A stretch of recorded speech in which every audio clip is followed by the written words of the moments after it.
Hey everyone, and welcome to this episode of In the Trenches. Our guest today is a seasoned photographer who has worked both in entertainment with celebrities and musicians. His knowledge of photography is inspiring and immense. A true master craftsman. His story is wonderful, and I can't wait for y'all to hear the episode. But before we jump in, I want to remind y'all, please like, share, and subscribe. So without any further ado, Jim Wright.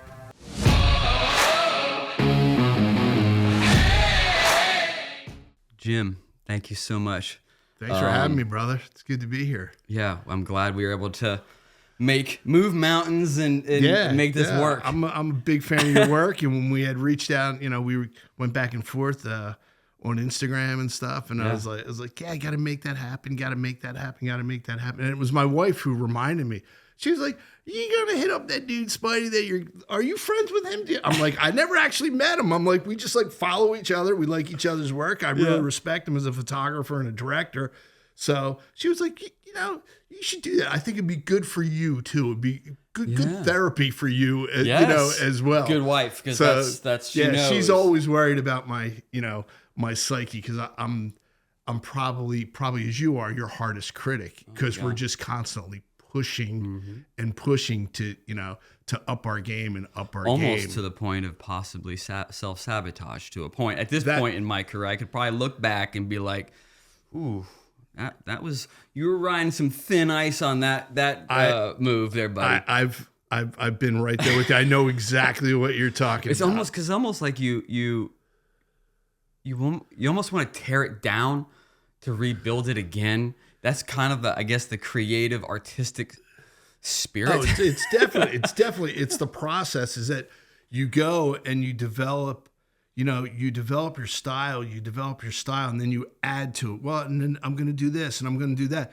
And then all of a sudden, as you're building this thing and building it, and all of a sudden I'm using the mic as the core, all of a sudden you're out here and you're going, wait a minute, what am I doing? I need to now let's start pulling the onion back. Let's start peeling the onion back and getting, back to the core, of just, instead of these, sets with 11 heads going off and we're dragging shutters and I'm going to do this in post and all that.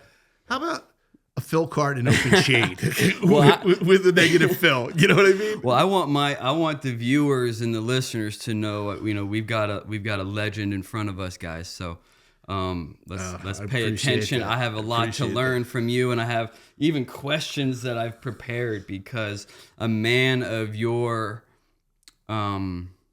seasonship, I don't even know if that's a word, but you've been in the business for so long at the highest level.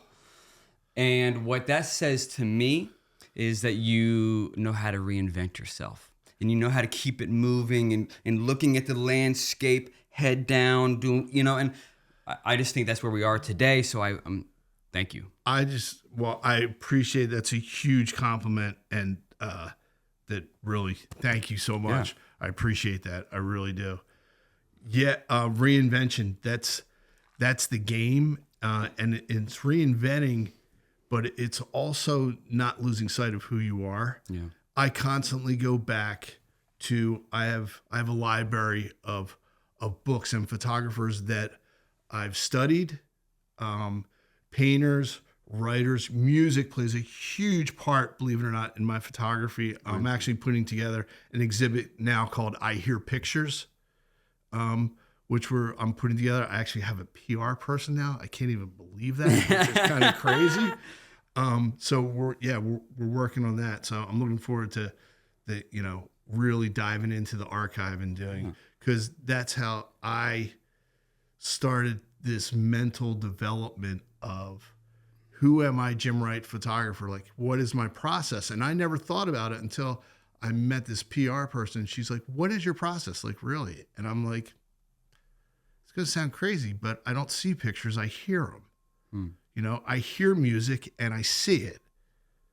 I see pictures. Like, the picture right behind you, I hear that. And that's when I know that I enjoy photography and I enjoy other people's work, is that when I can hear it. And then that goes into the mental, filing cabinet, and just going, I haven't shot in the desert in a long time. That's like the first time I thought about it, because when I lived in California, that's all I did. I shot in the desert, I shot in the beach, shot in the beach, shot in the desert. So where are you from? I grew up in New Jersey. I grew up in a little beachside town called Sea City. And then I went to school in Philadelphia. I went to Drexel University for a couple years, and I tried to be a fashion designer, and I tried to be a painter. And along that course, I had to take a photography class. Took a photography class, and I wish I could say that I passed with flying colors, but I didn't. I failed it. I knew I just couldn't do the technical. It was all because you were processing film and we're doing the whole thing. All the chemicals. Yeah, and I'm like, why do I got to know chemistry? And why do I got to do this? And blah, blah, blah, blah. And then I dropped out for a while because my mother had passed away when I was 19. My father passed away when I was 20. And I was singing in a band. So I was always involved in music. And I was living in Philadelphia on South Street, which is like the punk rock creative place. Theater of Living Arts is down there and all that. And I drive around the city on my skateboard, and the girl that I was dating at the time gave me a camera, a Nikon 8080, I think, or a 4040 it was called. And then I would take my film to the drugstore and wait a week to get it back. I didn't know there were anything as labs. And then I used to get my little pictures, and I would tape them up in my room. And my roommate that I shared a room with, I came home from school one day. I came home from work one day or something, and all my pictures were gone. And I was flipping out. I'm like, what the hell? Where are my pictures? Yeah. He had taken my pictures, and he was going to the Art Institute of Philadelphia. He took them, showed them to the instructors, and they're like, who is this kid? We want to see him. Wow. And they gave me a scholarship. I went in the next day. Wow, that gave me goosebumps. I'm like, I'm not going back to school. I failed out of Drexel. I failed out of Glassboro State. I'm like, I'm not going. But what I didn't realize is that all my mistakes that I made, all the art history, the 3D design classes and everything that I had at Drexel, all the communications classes that I had at Glassboro State University, all these classes, whatever I failed out about, I picked up something. Yeah. And all of a sudden, photography just made sense to me. And I said, I'm not going back to school because I'm going to fail out of these classes. He goes, no, dude. He goes, you don't have to take anything but photography. He goes, and they'll teach you until you get it right. Yeah. And I'm still friends with a bunch of my instructors. Really? And everything. And that's what they did. And then I'll never forget my first class. I went for you have your critiques or whatever. And I was a bit older than the rest of the other kids in the class. And you have to get up and talk about the your prints and everything. And everybody else is like, I don't know. I just like it. Yeah, it's kind of, and I get up there and start talking about 3D perspective and blah, blah, blah, and balance and negative and positive space. And if you flip it around, you flip the picture anywhere. It's like a Kandinsky. You can spin it around. It's balance and blah, blah, blah. And the teacher goes, I need to see you after class. And I go, oh my God, this is it. I'm failing out again. I've shot my mouth off too much. And he looks up at me. I walk up to the desk like this. He looks up and he goes, so who'd you study under? I'm like, Elliot at Drexel. You ever see him anymore? I'm like, no. He goes, well, if you do, tell him I said hi. He goes, go down to Rob Kreit's office, which was the director of the photography thing. And the instructor walks behind me. He goes, I can't teach him. He knows just about as much as I do. And so they put me like on a different course, and I had independent study because I already had all the references and all that. And it just, it came easy to me. And all of a sudden it made sense. All of a sudden. And then I never planned on being a photographer. I wanted to move to LA, surf, and get a job just being an assistant working for Herb Ritz or somebody like that. And that's what I did. I had nothing to lose. Yeah. I had a similar story. Mine is a very similar parallel to yours, but it's on the directing side. See, I started on as a director. Oh, okay. All right. See, I did the opposite. Yeah. I did the opposite. Yeah. That's exactly kind of how I went about it. Yeah. I fell into directing because I got tired. I'm really big into mood boarding and storyboarding. Sure. My still shoots. Because I didn't know that I thought as a director, but the photographers that I'd worked for Herb Ritz and Helmut Newton and Michelle Combs and Peggy Sirota. I did a 7-year stint with, and that's what they did. So I thought that's what everybody did. But then when it started happening, at more as I shot down here in Nashville, it happened a couple of times. I storyboarded album packages and stuff. Mm-hmm. Then they were going back and taking those storyboards, handing them to, I wasn't a director, handing to another director, to the point of people calling me going, don't watch that video by such and such artist, because you're going to, I'm like, wait a minute, that's my album package. They just shot motion on my entire album package. So luckily I was fortunate enough that I went to one of the creative directors and I said, hey, like this can't happen anymore. Yeah. So they started hooking me up with baby bands. Yeah. And that's how I got into directing. I just kind of like. So but how long as a photographer before you started directing? I had always kind of messed around with video. And Super 8. Yeah. But not really as far as like storytelling. Okay. And I was lucky enough that when I was in LA, a bunch of my friends were editors. Yeah. So I used to go out and shoot stuff because I'd be on tour with bands. Okay. And I would and I worked with, are you familiar with Pete Yorn? Oh yeah. Singer-songwriter? Oh, yeah. Pete's one of my best buddies, and he gave me every opportunity in the world. He's just like, shoot whatever you want. Yeah. And then I would just shoot all the stuff and then hand it off to an editor, and we would just try to make like some kind of like sense out of it. Sure. Kind of thing. And then I really started getting into the storytelling thing. And the plotting. And I'm like, okay, all right, I see what's going on here. Yeah. And I really studied other directors, one sitting in front of me. Oh, thank you. So I'm a big advocate of like studying your favorites and picking apart their work so you can know what interests me about this. Why do I like this? And that's what I started saying. Why do I like this? And so I started studying.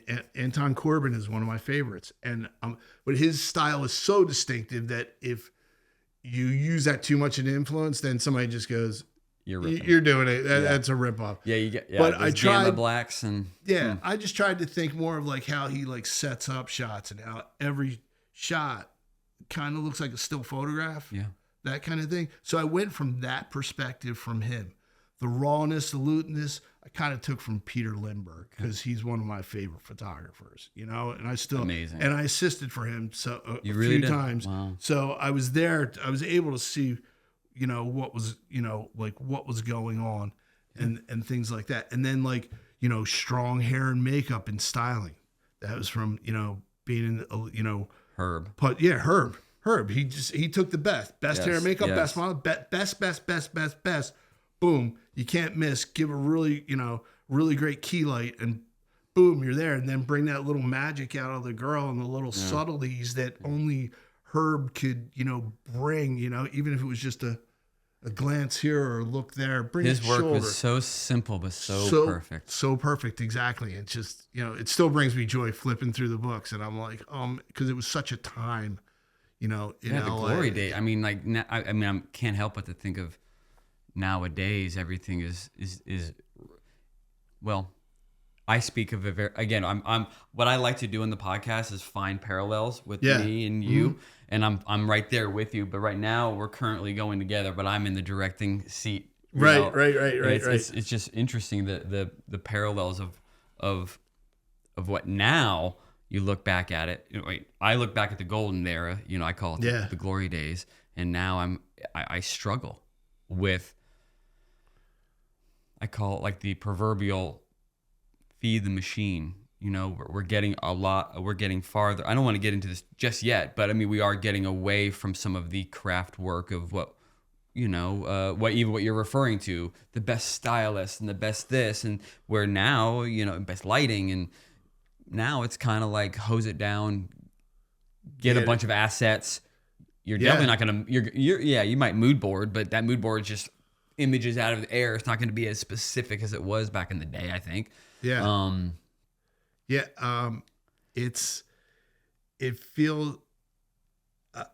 I felt like the images, there was more work towards creating iconic images back then. Yeah. And I still try to do that. I will not give up. I will not just pump stuff out. I'd rather do 6 strong than 12 mediocre shots. That's me. You know, I'm like, no way. And if you want that, then you got the wrong guy. I'm even at the point now where I don't at all. I don't batch color correct and send. I'll send my selects color graded, and I will send low res JPEGs that I didn't get graded that are also selects. If you enjoy any of them, send me the file name, and I will drum it up. Yeah. But just to put a thing and go, I just can't. No, it means too much to me. And the effort that I take to get into it, and the psyche that I get into, the process it takes for me to take a picture or to do it, I don't go for quantity at all, ever. Well, I just worked with a new digital tech, not on this job, but previous job, and he was like, so we're sending the client home with a hard drive. So, I need hard drives because I'm going to process TIFFs as we go. I'm like, why are you processing TIFFs as we go? He goes, so we can send it home with the client. I go, no. This is what happens. I said, at the end of the shoot, I will take everything home with me, and I will spend the next 2 to 3 days. Daddy needs it first. Yeah, I do the edit. Yeah. Nobody sees everything but me. Yes. In the graded form. Okay. A couple of record labels you have to send. They like with the numbers, everything you shoot and everything. But this and they also don't like some don't like they don't want to see any missing numbers, right? They don't want to know anything was thrown out. Yeah. So that's fine. I throw everything to a trash bin, label it trash. Right, that's what I do. Exactly. That's what I do. Trash with a big bowl. Trash. Yeah. So you shoot. I've never photographed. Can I say never? Yeah. Entertainers, as far as celebrity entertainers. Did that come first? No. How did you break into that? What happened is that when I started shooting, I was strictly fashion. Like I was Macy's, Talbot's. I started out shooting kids fashion. Okay. Like I was like hardcore fashion. I had a contract with Shape magazine. I did like a lot of their beauty stuff. I shot Allure's face every month. But did you have an agent? Yeah. Okay. So where did the agent come in? How did that go? Do you recommend it? I mean, like, I'll tell you. Yeah, let's get into this. Let's go. Because I currently don't have an agent, and me neither. No offense. Me neither. No offense to any of my agents, but I feel so free and so open and so let out of the box. Yeah. And were you doing most of the legwork, or I mean, I shouldn't say that. That's what started happening. And when I first started out, the agent was great. Yeah. And we did like leaps and bounds. I came out shooting, it was like white heat. I was like all over the place, and you never ever think it's going to end. Sure. And then you have an economic crisis, or you have 9/11 happen. Previous to 9/11, I was booked like 72 days straight. I was like gone. 9/11 happened. I didn't, work for like 6 months. It's like things like that. But what started happening is that the longer that I was in the business, as far as the agents, it was me. It was all on my reputation and my contacts. Yeah. And I'm writing a check to somebody for 25%, and they're not even doing the billing. I do. Yeah. I'm like, what? This isn't working. So I kind of like, enough with the agents. And all of a sudden, I just start working more and more and more. Yeah, because but what happens? All of a sudden, after you get rid of the agents, clients are like, "Oh my God, I'm so glad you got rid of that agent, because we like dealing with you, not with your agent." Yes, direct, 100%, 100%. And all of a sudden, the clients become a lot more honest, about budgets. You know what? Oh, bro. You can bump this up, okay? If you knock that down, make it back over here. Like, I've had art directors, art buyers, client, like say that to me. Or the whole thing, we want you to bid on a job. And then they're not dealing with an agent. You go, give me a magic number so that I'm in the ballpark. Where am Just I give at? me, where am I at? Because I'm cool. Dude, that's how it was with a lot of my car Because I really stuff. like this project. I really like this project and I'd really like to work on it. So I'd like to be competitive with the price. Yeah. You know? So just give me like a flat number and then at least I can work backwards from there. So it keeps me, me in there. But with an agent involved, that for some reason unless the agent has like a personal relationship with that art buyer or that art director or that creative director, you're never going to get that info. No.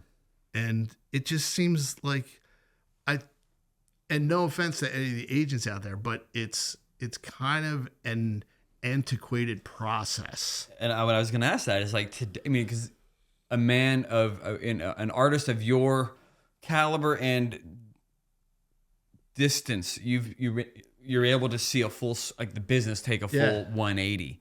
It's got to be crazy now because like we have reach to these artists. We have reach to people via Instagram or, so much easier than when back in the day when your only real access to some of these people was your rep, was your agency. I just like as a I do like the regular like email marketing and stuff and everything. But anytime like I come into Nashville, I'm always letting people know. Anytime I travel somewhere, even if I'm on vacation, I've had vacations turn into jobs. Oh, wait a minute. You're going to be in Seattle visiting someone? Do you want to stay 2 days later? I have a portrait for you. And it was Campbell Ewald out of Detroit. And it was some like music producer up there who designed sounds for the inside of cars, like things like that. So I'm constantly doing that because you never know. The other thing that I've learned to do too is that if I find out like, I just found out, I just did this this long day with Kate Hudson and I went to their management. I happen to know by coincidence who was handling her music stuff. And I went to them. I said, you know what you should do? I said, I'm right down the turnpike. You should hire me to come and do backstage portraits and I'll shoot the live show. Not 30 seconds later. What's that going to cost me? We went back and forth with a number, got an all-in number because I own most of my own gear anyway that I would need that for. So it's really, my expense was a tank of gas and an assistant, Yeah. So on a quick little job like that, you can take the money and run. That's it, and that's what I find myself doing is doing that kind of, that outreach. Do you feel like even being, as a photographer, you having different styles, like, you can go tour, portraits, you have to have many different feathers. So you don't get pigeonholed into one thing. Well, you got to be. That's what I feel like sometimes that's what happens with agents, Well, we have our fashion shooter here. We have our food shooter. We have our car shooter. We have our lifestyle shooter. We have our music shooter. And the only thing I really don't want to shoot is food. Yeah, exactly. You might be you might be trying to get into sports or something. Exactly. And now you're not even, and you would do a reduced rate to break in on a campaign. Right. Or how about bringing that music style into the sports? How about taking that celebrity style and moving into music or into lifestyle, and that kind of stuff. It's the same thing as, Christ, I'm shooting all these country guys in Wrangler and Lee jeans and everything else. And they toss out those images and it shows up on Lee jeans and it shows up on that. And I'm like, why shouldn't I just go after Lee jeans or Levi's and all that kind of stuff? So that's the kind of mentality that I've been really taking and trying to go after. And when you go after those people, who do you hit up? Art buyers or art buyers, whoever. Sometimes I'll call the the management of the artist and just go, hey, you can do me a favor. I'm like, who's your contact over at Lee? At Lee's. Oh, well, this is our contact. Contact her. Yeah. Hey, I've been working with such and such and blah, blah, blah. if I was like, wanted to like approach you guys about a shoot, like, and sometimes, it's a process, Sure. but You can't be afraid. No, you can't be afraid. I mean, you are as a photographer, as an independent contractor, that is something you have to get used to doing. And not I being wasn't afraid used of to it. doing it because I had an agent, and I always felt that was the agent's thing. And it's helped me in my personality because I'm kind of like, I'm a non-confrontational person, but it's helped me to move forward. Yeah. And that confidence, building that kind of confidence. I mean, I'm about to turn 60 years old, I still feel like sometimes like a frightened little kid, but doing things like that and not having that barrier and that agent, it's really pushed me forward and helped me mentally with my confidence and of who, who really I good. am and what I've done, and really taking stock in what I've accomplished in this business. Yeah, because you have to be your own best salesman. You have to. And that's what, and know when to shift gears into those sales pitches and how to hit it and run. Just don't linger too long. Don't oversell. Exactly. Know when to step in, Yeah. know when to step out. Yeah. That was like, that's something that my dad used to say all the time, Yeah. know when to lean in, know when to lean out. back, Yeah. and the knowledge will come when Yeah. you realize the difference. So at what point did you feel like you were honing your style as a photographer? That's funny because that's it's funny because assistant that was working with me today, long time assistant, probably going on 15 years. We were shooting today. We were on set with an artist, and he just turns and goes, "Oh, there's a Jim Wright picture," and I'm like, "Where?" Because I don't. What is it? I don't see it. Or somebody will say to me, they're like, "Oh, I saw that cover, and I knew it was your picture," and I'm like, so. To answer that question, honestly, I'm not really sure, but I definitely know what I like. And I think I was still assisting, and I was working for Peggy Sirota out in LA, and she was directing a Sheryl Crow video, and they wanted somebody to shoot stills on the video. And A&M Records wanted to pull in somebody else, and Peggy said, "No, my assistant Jim is going to shoot it." And she was on the phone, and we were in the studio shooting something else. And she turns to me, she goes, "Where's your book?" I said, "It's in the trunk of my car."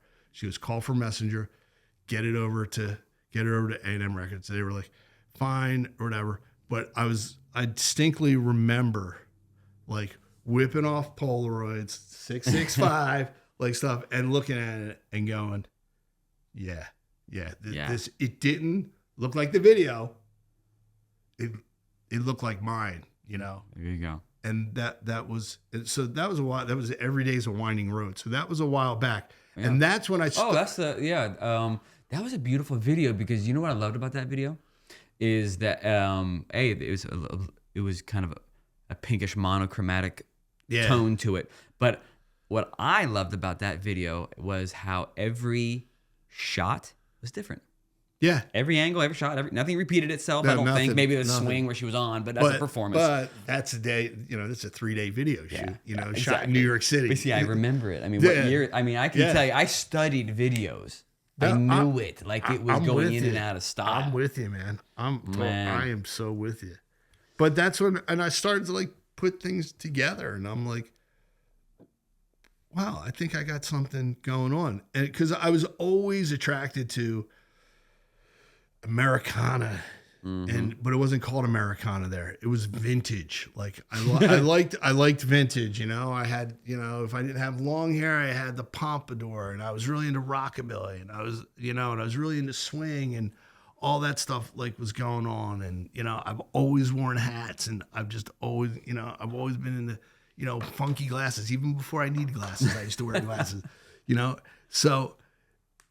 I started trying to translate that into my work, because I hate when pictures, that was shot in the 90s. That was shot in the early 2000s. Like when you can tell, remember the ring light phase? Sure. Remember the Oh yeah, the that's Terry how Richard, that's how hard the light. faces got real white, but then you crush the colors. Exactly. And it's got that bleach bypass color. Yeah, exactly. Like all that stuff. And I just wanted to like, and maybe that's why I was always so attracted to, like if it was me, every piece of my work would be in black and white. Because when I graduated, photography school, I was a master printer. Like that's what I wanted to do. I wanted to be somebody's assistant, work in the dark room, and then go surf, and and for the most part, I did a bunch of that stuff. So, yeah, that's a tough one. The style, because I always feel like I'm always evolving. Well, that's ultimately the answer is, do you keep getting inspired either by new technology that can enhance your art, or just constantly wanting to be, visually raising the bar from what you've been doing in the past? You don't want to just kind of keep your head down and do what works? No, one of the best things that has happened to me is that when I started directing music videos, because right now I'm at a point where I'm 50-50, because I've been starting to direct commercial stuff as well. And making short, like documentary films and things like that, and really like diving into that. Yeah. And I've learned and improved my photography so much from some of the great DPs in this town that I worked with. And I'm like,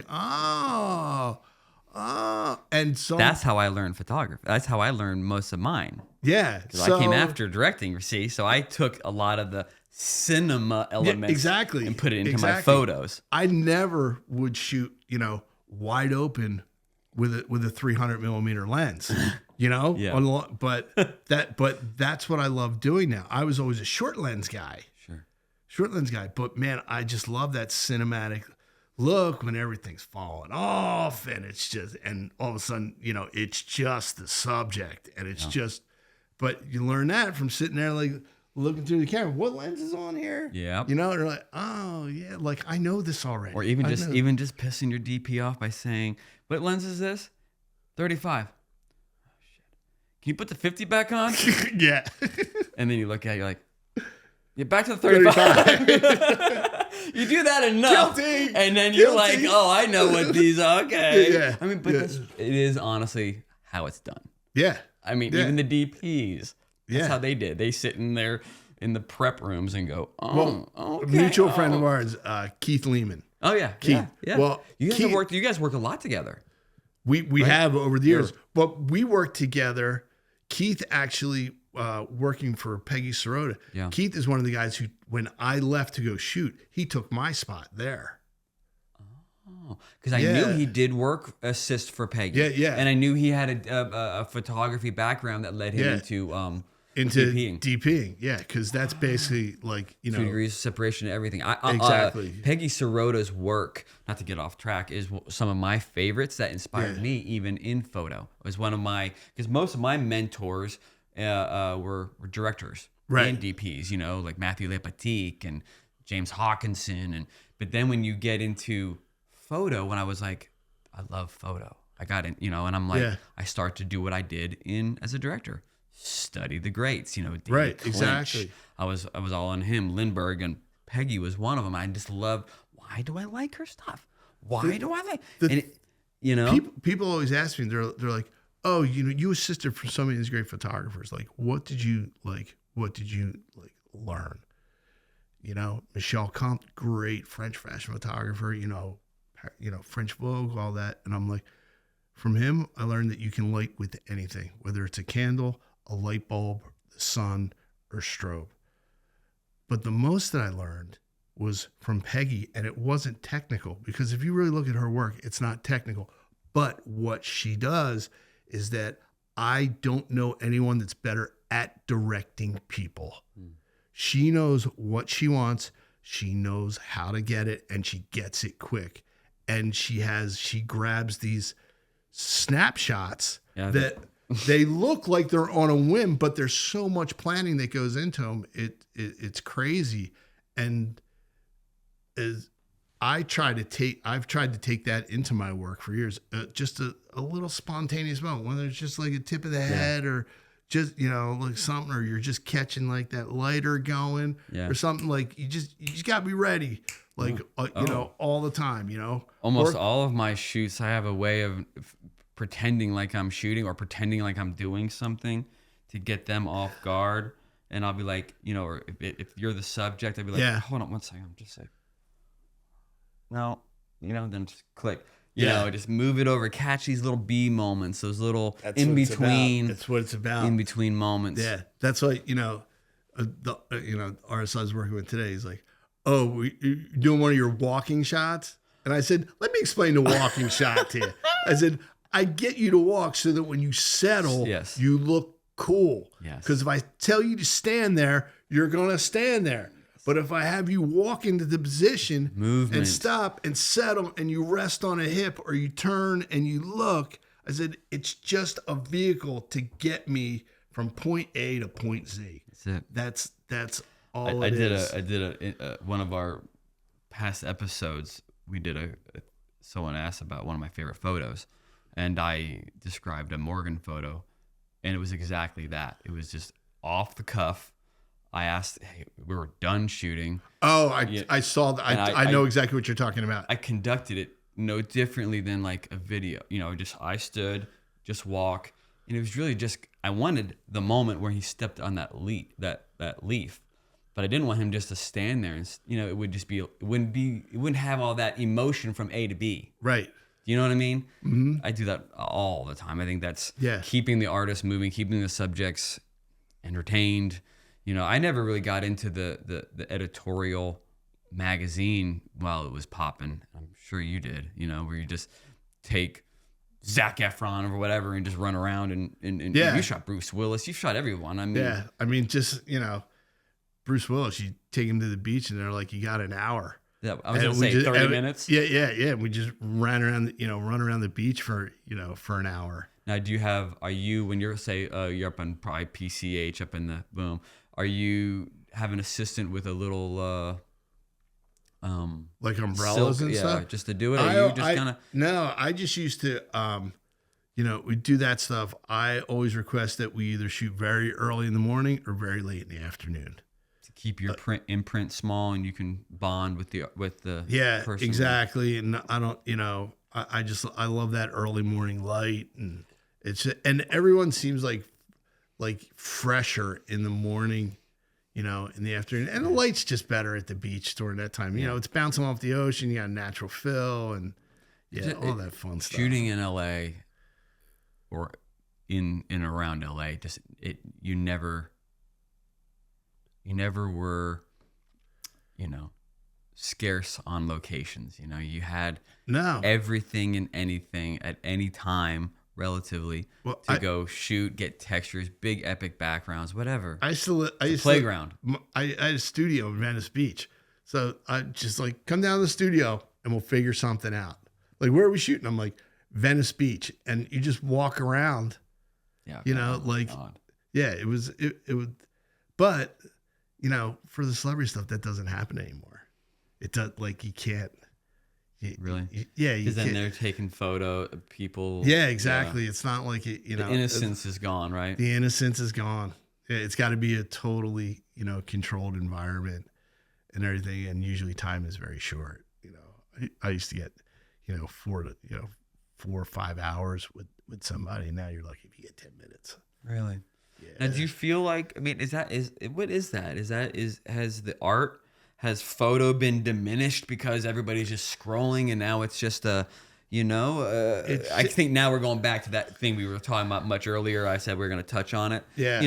Where is the art of it all? Because when I hear you talking, to be honest with you, Jim, you sound probably, I think, a lot like how I sound when people say, "Man, you're so passionate." Because that's what I hear. I'm like, I'm sharing the same passion you've. Yeah. And it's hard nowadays to keep that importance. Well, I feel like the artisanal part of photography is kind of like diminishing, and you really have to fight to keep that, the subtleties that that make the difference between a good photograph and a great photograph are usually the subtleties. It's like the hair is bent the right way, or the wind just caught, or you just caught that highlight, and now everything like happens so fast, and it happens on a monitor that it just turns into like it's almost disposable, and it's hard. It's hard to keep that passion up. It is, but damn it, I'm going to go down swinging. Oh, that's me. I'm going to fight. I'm like, no, no way, man. I kind of feel like I've painted myself into that box in some way, where people, they hire me, like Morgan or a lot of these artists, they'll hire me, and it's known that they're hiring you because they don't want anybody else there. They just want it to be an intimate setting. I mean, intimate is the word I hear all the time. Just candid and just you guys. Keep it really simple and loose and free, and just go. Some of my best shoots have just been me and the artist. That's almost all of mine. I did almost every one of my shoots is. I did a phenomenal shoot with Dirk Smatley in Telluride a few years back for the mountain packaging. That was me and him up at 3:00 in the morning, hiking 12,000 feet up into the mountains with me, my camera's on my back, and him with a backpack of clothes. You guys have a great relationship. I enjoy the work you guys do for sure. That was a big record. And it was killer. And and he had like the full beard and everything. They're like, oh, you got to trim the beard. I'm like, this is like wide open shots too. Yeah, right? exactly. Yeah. Big wide open shot. Yeah. Exactly. The roads and just, everything. But there was, no offense to a styling team or anything like that, but it was a real shoot. It was and that's what I love to do. That's my relationship that I have with Pete Yorn. Yeah. When I shoot with Pete, it's me and him. Hey, let's go for a ride. Let's go. I've been working with him since the early 2000s, since his first album. And that's what our shoots consist of. Like, hey, he'll call me up. Hey, I got a new record coming out. Yeah. Send you some. Great. This is what I'm thinking. I mean, that's how we do the treatments for his music videos, and those are always the most successful shoots. I always sometimes feel like while a great stylist is essential and all that kind of stuff, but overthought.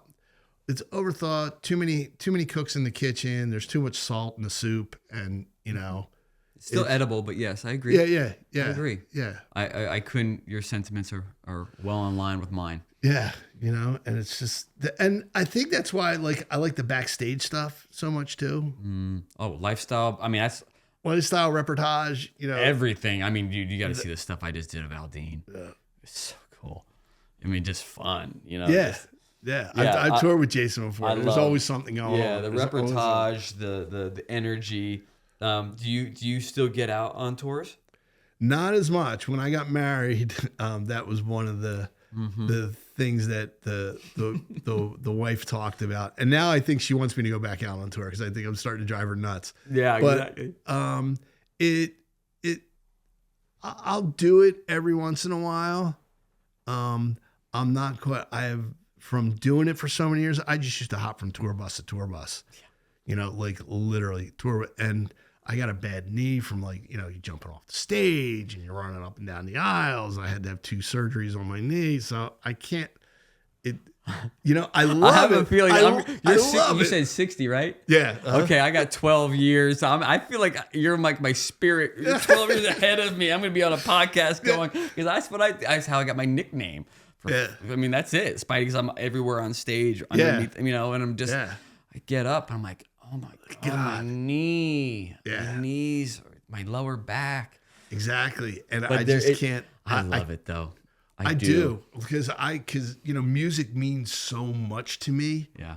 That I just love feeling that energy. I just, and it inspires me. It inspires me to push, to move around. What about over there? Wait, hold on. hold on. And then it's always best too when you can do, 3 nights in a row, or you do it and you start and you know the show, and then you know exactly where to be. That's where that one came from. That was third show. I even brought my wife's freaking step stool, put it there. Security guard put his foot there. I leaned in. It was perfect. Done. Well, that's one of my greatest live shots is Florida Georgia line at Madison Square Garden, and they're I know that one. They're both up in the air. I know that one. Yeah, you know that one. We have this thing. We're always like, we're like you and me are like ships in the night. Exactly. I know. But it was like I had seen it the night before, and I guess they didn't always do it. And before I was walking out, BK was like, "Hey, we're doing it tonight." He's like, "End of the stage." So he gave me the heads up, and they came out. Boom! They popped up. The Backstreet Boy fucking jump thing. The whole thing. And I'm like. Fucking look, I'm like, fucking A. Oh, goddamn. I couldn't see in the dark. I'm like, it better be fucking sharp. It better be sharp. I'm like, zooming in. I'm like, thank God. That happened in the first 15 seconds of the show. I chased that shot for the next 2.5 hours they were on stage. They were never together in the same frame. No, I know. Except at the very end of the show. And then I was behind. It was our second night. I came out from behind the drum kit, and I walked up the catwalk. Inject yourself, boy. And I turned them around, and I said, "Give me arms up." And I did. The house lights came on. I leaned around the back of them and got the whole Madison Square Gardens. And they're standing there with the arms up, and the backlights are on. I'm like, I'm out. Drop the camera. Drop the mic. I'm spent. I went and sat down. I hands, I love it. I was so pumped up, and it was so good. And then it ended up on the cover of Nash Weekly or something like that. And I'm like, this is awesome. That's the best feelings, man. I was with Jake. I remember that with Jake. He was playing O2 in London recently, like 4 months ago, and he did this thing. He's wearing this.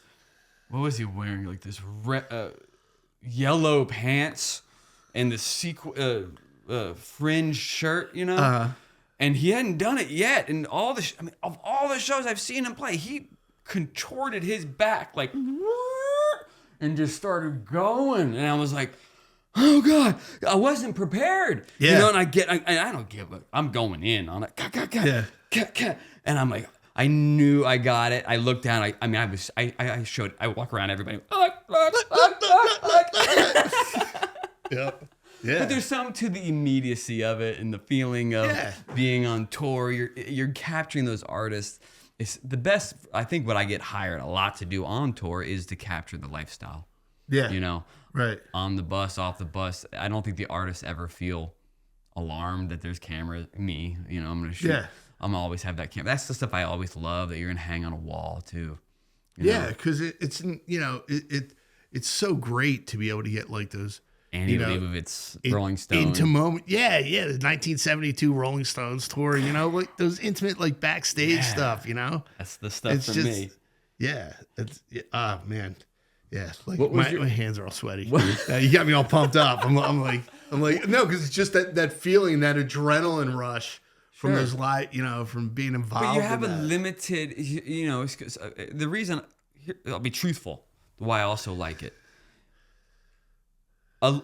You have a different stress or a different focus than when you are at the helm for 10 hours telling everybody where to be, what to do, how to be it. On tour, you're an observer, but yet you're using all of your cat skills and your senses to be either ahead of the target, the thing. Right. Do you know how many times I've said this on the podcast. How many times you see in my dailies, in my footage, me going, because I know he's going to come through this door. I know the light is roughly here. Checking that foot, make sure, bam. Make sure you're right there. The light's right, because more or less, there's going to be knuckle right now. Flat, but I've done that my whole life just so I can always kind of aware of myself. Do you do that a lot? Do you kind of go ahead? Do you know what's going to happen? He's going to walk through here. I'm gonna go ahead. Boom. You know, all the artists like love that walk to the stage shot, you know, especially if it's great long haul. I can't, how many times have you done that shot? But I always make sure, you know, like I'll walk the venue. Oh yeah. I walk the venue all the time. I do it for safety reasons, and I just do it for like, how can I get from there to there and all that kind of stuff. So yeah, I find myself, you know, or finding places backstage just to like, hey, go stand over there for 1 second. Oh sure. Sit down right there. Go tune that guitar, you know. And then all of a sudden they're like, what? I'm like, just go sit there, and then grab a guitar, and all of a sudden they're sitting there fucking tuning a guitar. First thing you know, it's in the tour book. Of course. Wasn't planned, wasn't nothing. They're like, oh my God, that's such a great shot. Or I want that, you know, or the manager calls, you know, that shot you did, Luke, backstage tuning the guitar? I'm like, yeah. They're like, can you give me a 16x20 for my office for that? You know, like stuff like that. All the time. You know, now, all the time. You know, kind of dealing with photography in the content space of things.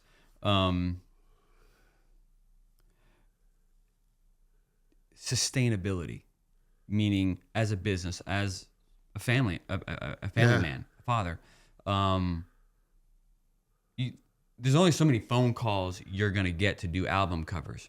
There's only so many phone calls you're going to get to do someone's big music video, you know? So where do you find, you know, the balance to keep the lights on? You know, is it good to a feather, like we said earlier, you know, what are all the avenues that you don't play in the social media kind of content thing, either do I. Where do you ever feel like your photos, your photos are going to need to be used for more of a feed the machine attribute, you know, because there's not so many tier 1 jobs anymore as much. So you got to find those tier 2. You got to find other things.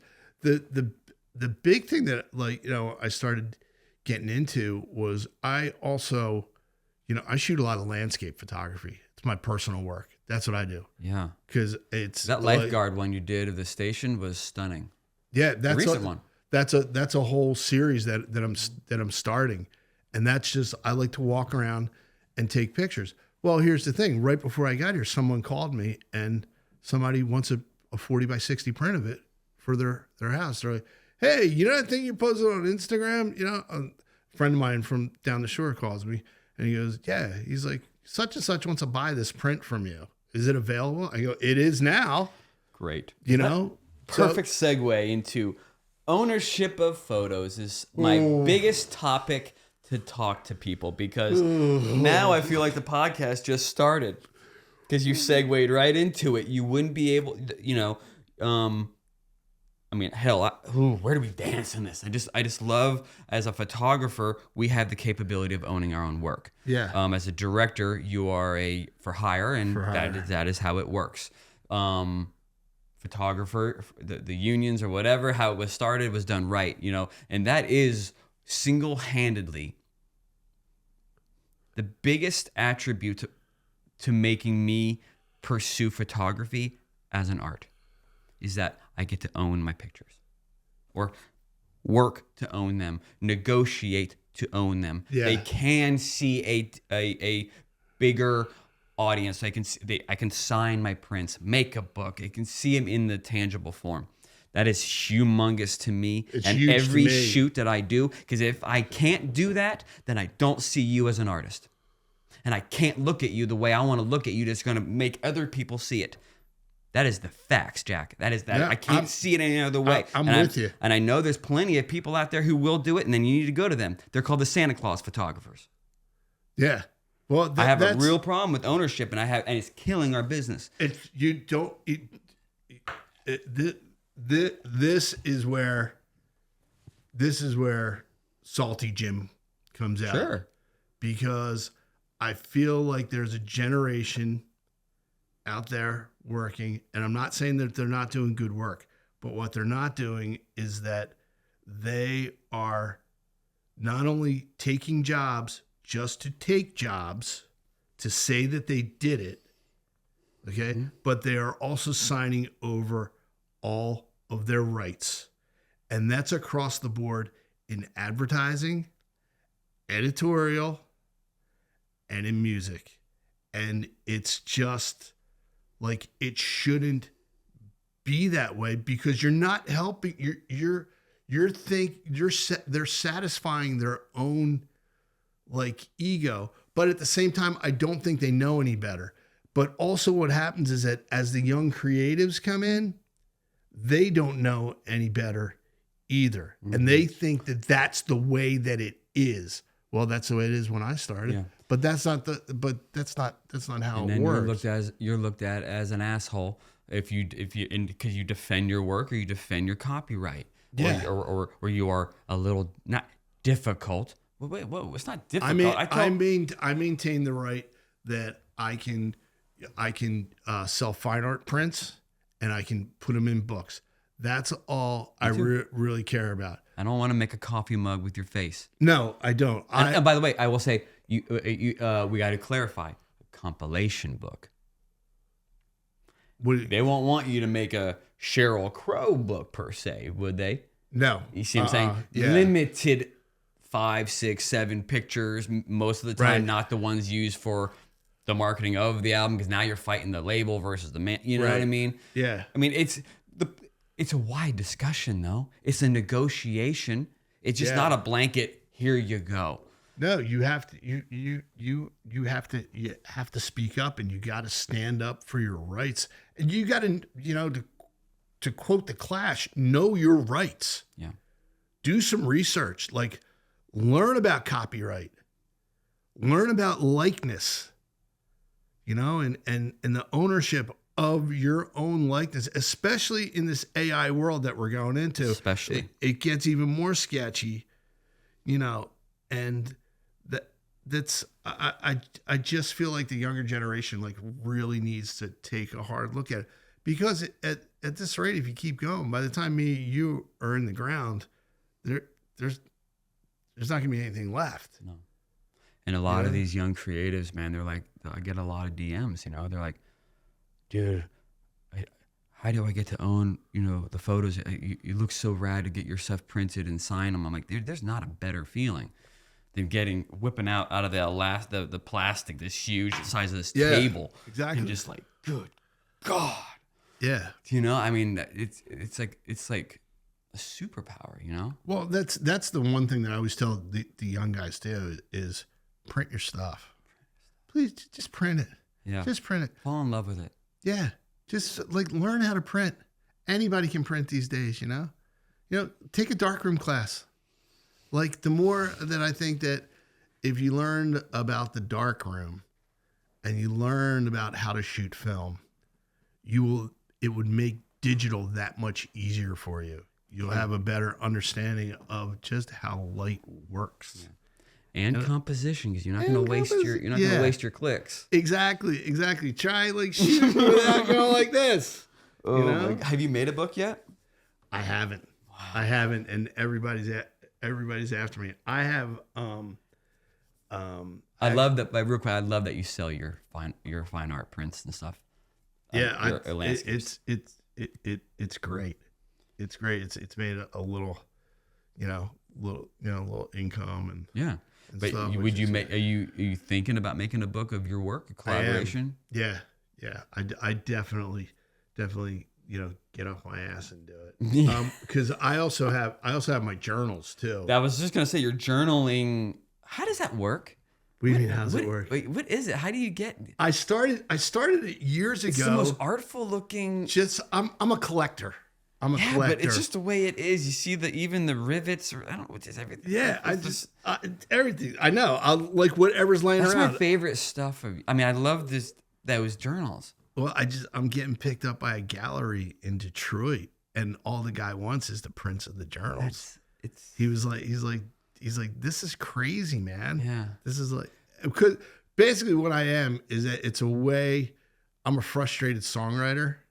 So all the writing that's in there, that's mine. So it's a place to put the lyrics, and I kind of put it in there, and then I paint over it, and I don't know. And it's tickets, it's matchbook covers, it's stickers, it's backstage passes, it's whatever. It's a place to keep all my crap. but it's still artful in the way you present it, though. Yeah, well, that's like that. well, that's where all the design classes that that I thought were worthless. That's where it came together. Sure. And I'm a big fan of Peter Beard and Jean-Michel Basquiat.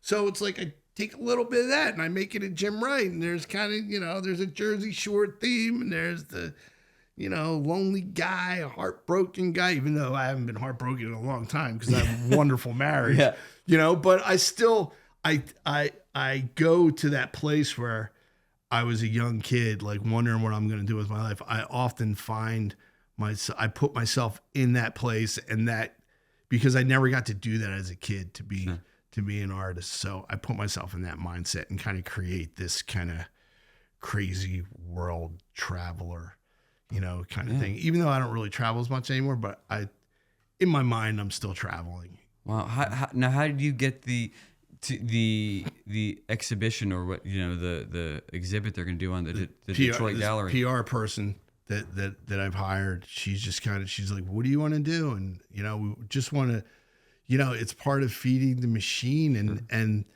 the whole social media stuff, and get people talking and try to drive that traffic to the fine art print stuff, kind of thing. I'm doing the same thing. Yeah. The exact same thing. Exactly. I even said on one of my episodes, we had a girl, Julie Solomon. It was a great episode because she's all about brand deals and all of that stuff. Right. And she just asked me a rhetorical question. She's like, well, I mean, it'd be like, what? Okay, anybody can sell anything. Like, what do you want to do? Like that. I'm like, or how do you want to be recognized? I'm like, I want a gallery downtown or somewhere where I can, East Nashville, where everybody can go and be kind of like a name in the industry. So I get high. I said what I wanted, and it's all gallery. It's gallery ownership, photos. That's I think deep down, really, any photographer that's is working stuff. I think we'd all like to have our own gallery, and stuff like that.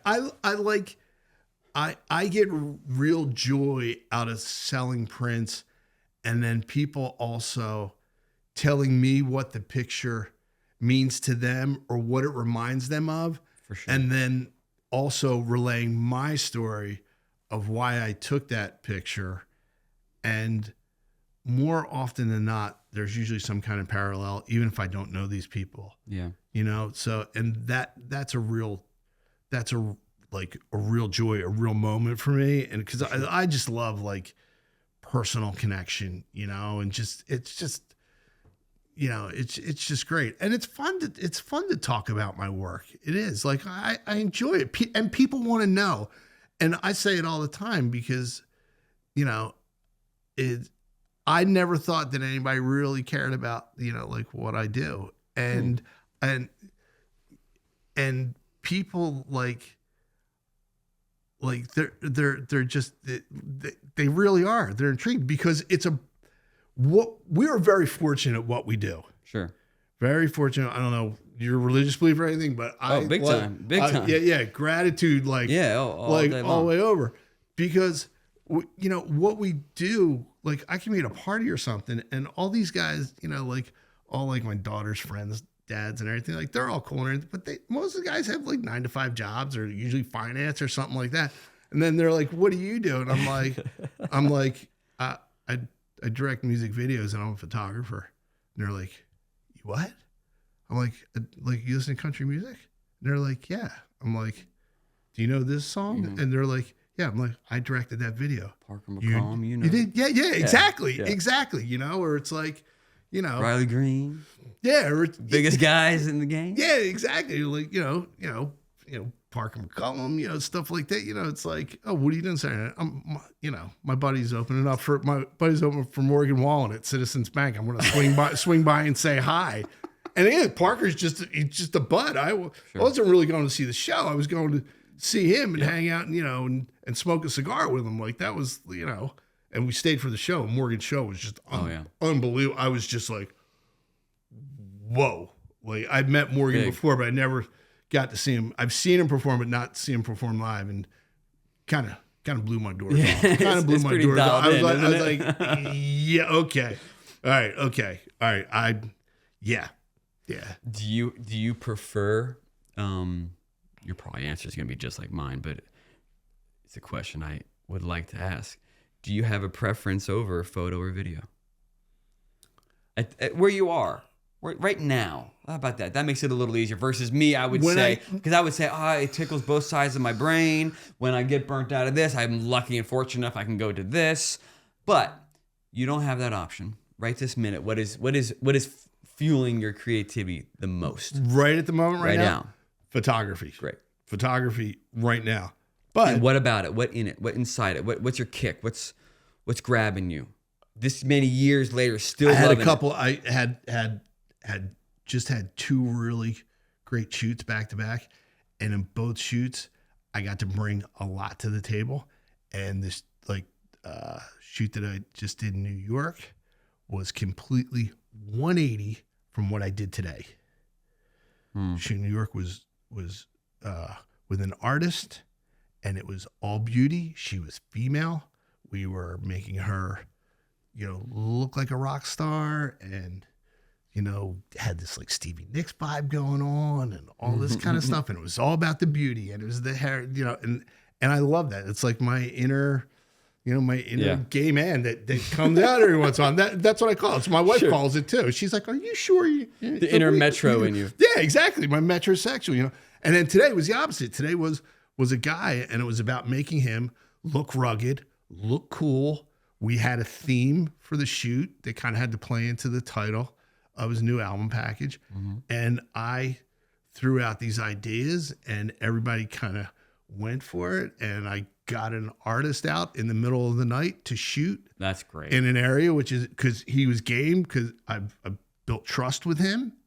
So he was like, if that's what you want to do, then I'll give it a shot. I'll give it a shot. And it worked out, and it was great. And then we went to another location once the sun came up, and carried on that theme again.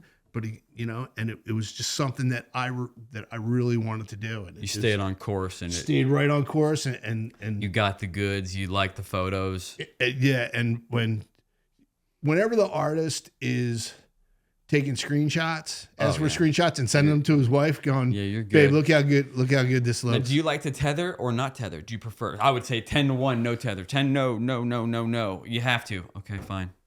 I like to move and dance and get it. And depends on the situation. If your New York one would probably be a tether. You're trying to look, and that one wasn't tethered.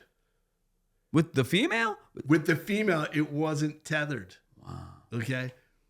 The one today with the guy was tethered because there was more. There was label management. More chefs. Yeah, there's more chefs and everything. But what happens sometimes, though, look, you know what? I can't say that because part of today wasn't tethered because we were shooting on the fly, running around downtown in the middle of the night, no permits.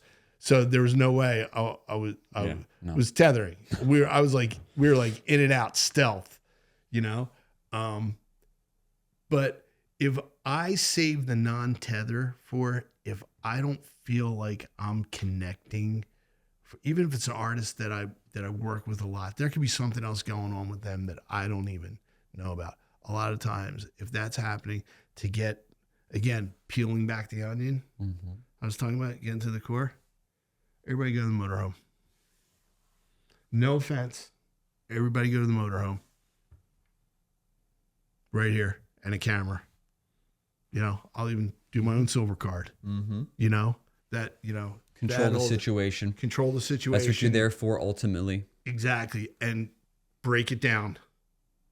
And then bring it back up again. Just because they can have all the confidence in the world in you, but all of a sudden you get too many chefs in the kitchen, you can lose control of a shoot. Absolutely. Very quickly. And a lot of photographers might not step in and feel they can.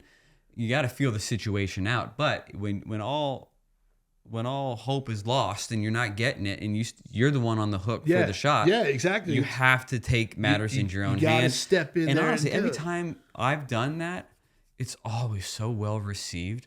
It's exactly. It's always like, oh, dude. Well, you could take a really tense, icy situation where the ice is really thin, and all of a sudden you can skate them over to the thicker ice, you know? I found myself shooting an artist's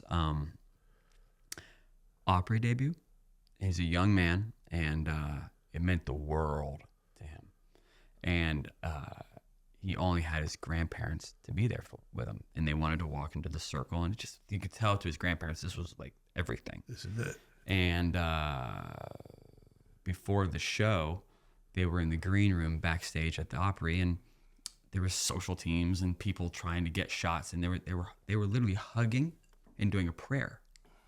And I was just in the corner shooting, and I couldn't because there were so many people. And I'm looking at the shot in the viewfinder, and I'm like, this is not cool.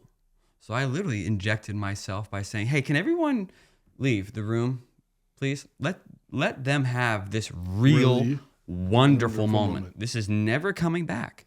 This is the first time in the last, not the last, but this can only happen one time. Yeah, you can only do the first time and one if you time. need the stuff, we'll come back and get it." And just this weekend, seeing this young man, he's like, "I'll never forget, man. That meant so much to me." And the photo's a spectacular photo. It's them hugging, and I'm just quiet, but I was like, "Hey, can you say that prayer again?" Yeah. Like, what? No, leave. And I had just met him that day. Well, it's just what has to be done. Exactly. That's it. Sometimes that's what has to be done. And at the moment, you might seem like the asshole, but guess what? That asshole moment disappears very quickly, and the respect level goes through the roof. Huge. And that respect level lasts a lifetime. It does. You know, and then you are taken seriously on a different level. If I get one more call with, "Hey, can you do a half-day shoot because such and such, was shooting this, half-day shoots is what is coming. I know it's coming. The mini shoot. It's everywhere. It's like, "Hey, can we just do a quick 5?" And so now, yes, I have to now plan. Like, I here's what you get. But you're not getting the bells and the whistles. Yeah, but here's the thing, and it's because I just hear these stories about photographers, younger photographers who are not seasoned, don't know how to take control of a shoot, just crumbling, and are not used to shooting digital with, 11 people staring at every shot. And, well, leave room on the left for this. Leave the headspace. Yeah. Da, da, da, da. Well, we need this for the tour poster. We need this for the vertical poster. We need the da, da, da. And meanwhile, me and you as seasoned vets, that's all I think about on top of grabbing on top of grabbing the moment. Yes. I'm thinking about the framing too, and it's second nature. Yes. But you don't get that unless you are seasoned. It's an automatic purchase. And that's what I'm saying, where it comes to the artisanal part is kind of, disappearing. It's like I've had creative directors say, "Oh, I love shooting with you because we never have to shoot plates. I never have to insert them into something. You always seem to either shift left, shift right, stick them in the bottom right hand, or the bottom right hand corner, because when it goes in a magazine, it opens up. You want the artist right there. Yes. You don't want them there. Like things like that. And it's just that's the seasoning. That's the I say to everyone, it's like, look, my goal on any shoot is to get that wall hanger, the one that you're going to put up there. On the way to getting that, I'm getting your lefts, your rights, your right. Those are automatic. Right. I'm in mode. I'm trying to find it. Yeah, got it. I do hear about, shoots being reshot because you didn't get enough. You put your money where your mouth is, kind of thing. And I think at some point the rubber does meet the road. Nowadays we hear all about these creative director roles, like, okay, now we have a creative director to take the place of this. Okay, well then, what if I'm a creative director now and a photographer? Yeah. And the director? Is that what we have to do? Is that all I have to do?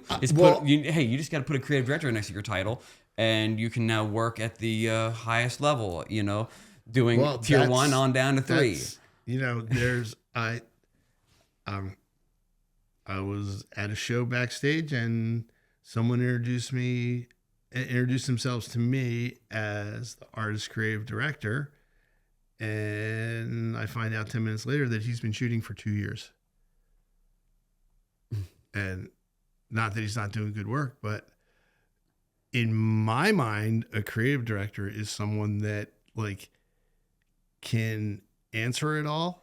Yeah, no, and they're the walking encyclopedia. The term now is the term now is being used for folks to get lured over to some company, some management company, so they can work you to all you're still doing the same tasks. You're just now doing it with a management firm and doing it consistently versus the other way. Yeah, I don't know. It seems like everybody has their own like creative director now, and I'm like, I don't understand that because I don't know if they're always bringing something to the table, and that's it's different times. It's different times, and it's just another one of those things that we as artists and as professionals have to, adjust to. My wife is 12 years younger than me. And, she always says to me, don't think about the good old days because, you just have to pivot. And I hate that word, but I've had to, and I think for the better, it's made me grittier and go after it more. Mm-hmm. It's like for a while, I was able to sit back and just let the work, come to me. And I feel better about myself when I go out and, propose projects and go, Yeah, it's also. Did you guys ever think about doing this? And it says something too, because like one of the things I agree with you, and one of the things that's helped me with is getting, those, when you get consistent and repetitious, you get softer. Yeah. And then when something new comes along, you're opposed to it until you realize, okay, I kind of have to do it. I see it. I have to evolve. And then that turns into fear for me. And then that turns into excuses to why I can't do it, which is part of all of my process to get me to the point of shedding this demon inside of me that says you can't, to then fuck it, let's roll, let's do it. You know what I mean? And it's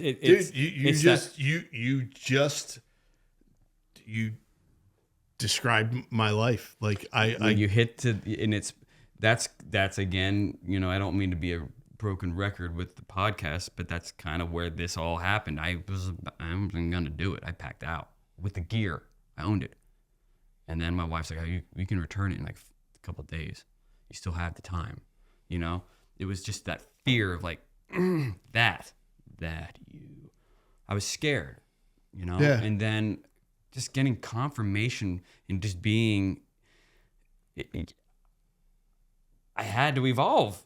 Yeah. And it made so much sense because we were talking before I even turned these cameras on, is I want to connect. I want to learn. I've asked questions that could come across for other people, but they're for me. Everything is for me. Yeah. No. Well, and so that's where this is coming from. I just think that this is just a great sounding board for just for the photo community. I think it's really important to talk about the industry, to talk about what's going on, to talk about what it does to hear, because it's a job of doors getting slammed in your face. It's emotional. How about emotional. This one? Here, how about this one that nobody talks about? And we all deal with it, but like you said you develop this trust with these artists, and you do. Yeah. And then for whatever circumstances, they go and shoot with other people. Yeah, go in a different direction. Go in a different direction. Well, why can't I go in that direction? I can go in that direction. Yeah, why don't you tell me what that direction? We had something here. I thought we had something here. Yeah, yeah. And I talk to a lot of artists, creatives like ourselves. That's a big one. Yeah. Because we put so much into it. And, like Philip Seymour Hoffman says in Almost Famous, what is it?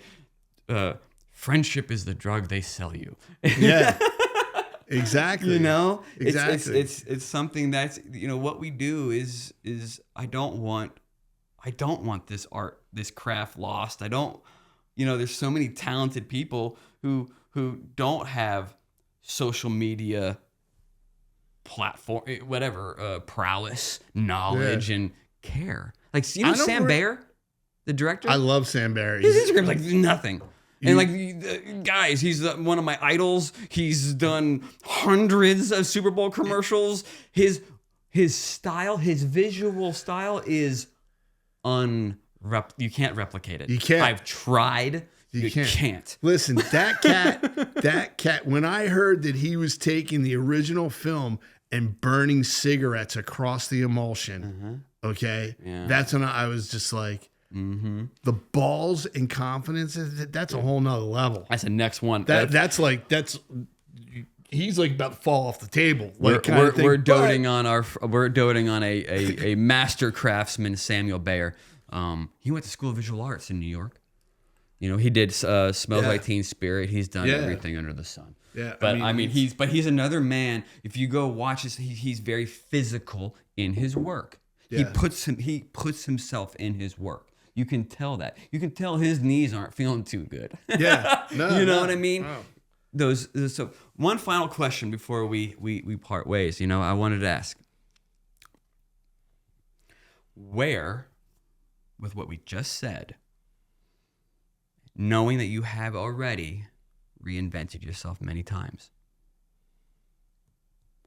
what would be a reinvention that you would like to do? How would you like to reinvent yourself, and how would your work moving forward? How would you like to reinvent your business? How about that? Would it be to be more active on social media and get your work so you can be the prince? Is it I don't know how. No, I mean, my big thing that I'd really like to do is direct a feature film. That's what I'd really like to do, or a long form video. That's where you're at. Yeah. Cool. I've done the thing that solidified it was young artist Dylan Carmichael, and I directed a music video for him called Son of a, and we used one of his nephews as the main character, teenage boy, and he had never acted before, and I worked with him the day of the shoot, me and him alone in a bedroom, and I told him, like, this is what I needed him to do, and blah, blah, blah. And while we were filming, I was in the next room. Keith Lehman DP'd, did a magnificent job, just handled the camera with such style and emotion, and I was yelling through the door of the bedroom because the bedroom door had to be closed, and you could have heard a pin drop on set because it was very emotional. Unbeknownst to me, the song is all about a relationship with a father and parents and stuff like that. Unbeknownst to me, I didn't know that this young boy didn't have a father. And I was tapping into some real emotions with him, and I had never worked with an actor, let alone an amateur actor, before, and directed them that way. Sure. In this emotional thing. He's like kind of freaking out in his bedroom, and he's slamming things around, and like guttural screams and everything. And this was all edited down and sound effects and everything. And when the final video came out, like, I looked at it, and a lot of the storyline that I had written, it was based upon my own relationship with my father, which was not always good. But I knew at that moment this is what I wanted to do. And people were asking me about directing drama and stuff like, how did you learn that? And I don't know if I didn't learn it. It's just been inside me. Sure. You know, like I've taken in, like we talked earlier about, you know, films and music and all that kind of stuff. And I just saw this story in my head and how I wanted it to play out. And it was so gratifying. It's one of the, like I still watch the video now, and it still brings a tear to my eye. That's great. You and can everything. look at it afterwards, and still get still that satisfaction. Yeah, I don't look at them. I don't look for the craft work. Yeah, a lot of times you look back at your music videos, you go, "Oh, I'm going to change that." There's not a little too saucy on that line. Yeah, there wasn't. You know, like we even like went and changed the song. We made like the instrumentals longer. The label didn't even realize that we had done it. Like I put it extra things. So I think like that's how I would really like to reinvent myself, and I'm working towards that. I'm glad I asked that question, because that's the perfect way to encapsulate this whole conversation, man. Thank you. Thank you very much for having me. I don't even know how long we went, but that was a good time. Yeah, man. good luck editing. Thank you, brother. Thank you. Awesome. Thanks.